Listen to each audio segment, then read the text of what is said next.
Bonjour à tous, aujourd'hui nous étudierons le droit naturel et volonté originelle. Déjà, voyons le droit naturel.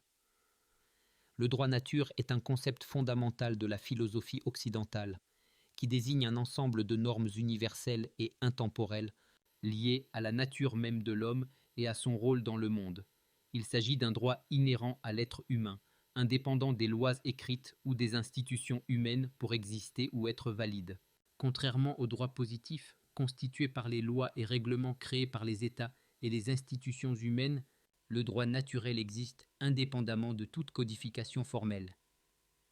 Il est perçu comme supérieur au droit positif, car il découle directement de la nature humaine et de principes universels tels que la dignité, la vérité, l'honneur et la justice.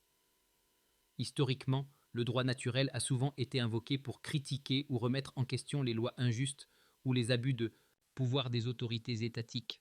Il constitue ainsi une référence morale et éthique permettant de juger de la légitimité des lois positives et des actions humaines.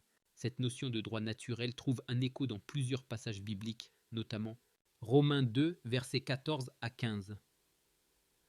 Quand les païens, qui n'ont pas la loi, font naturellement ce que prescrit la loi, ils se tiennent lieu de loi à eux-mêmes, bien qu'ils n'aient pas la loi.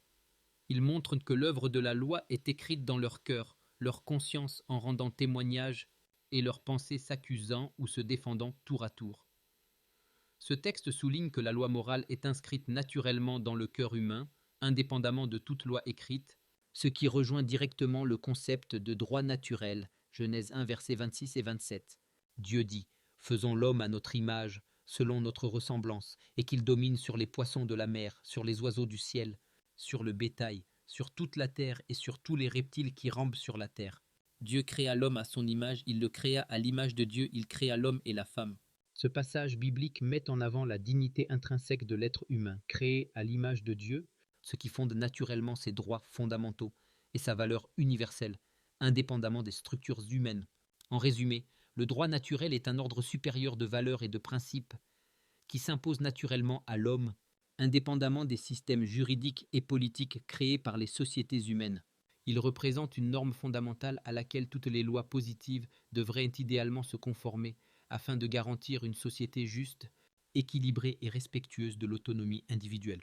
Voyons maintenant la volonté originelle et son importance fondamentale.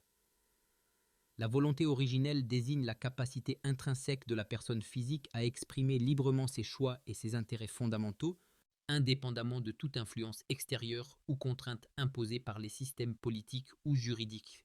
Cette volonté constitue le fondement même de l'autonomie individuelle, permettant à chaque personne de déterminer librement les conditions et les modalités de ses actions, ainsi que de définir ses propres intérêts et valeurs.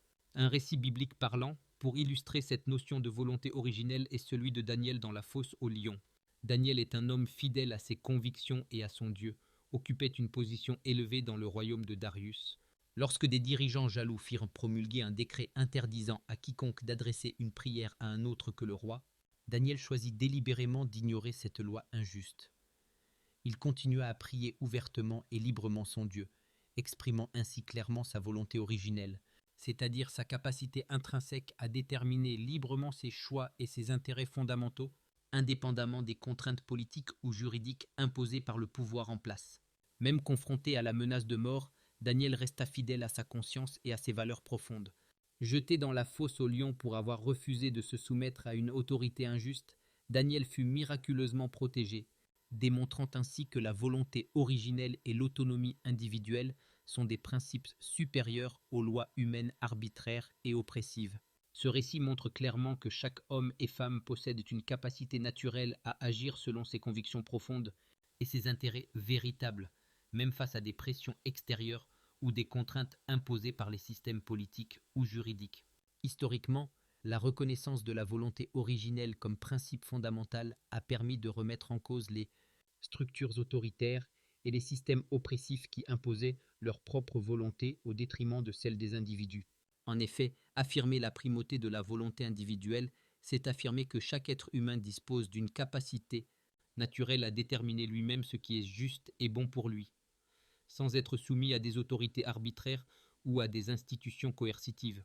Cette idée rejoint directement le concept biblique de libre arbitre, selon lequel l'homme est doté par le Créateur d'une liberté fondamentale, lui permettant de choisir et d'agir selon sa propre conscience.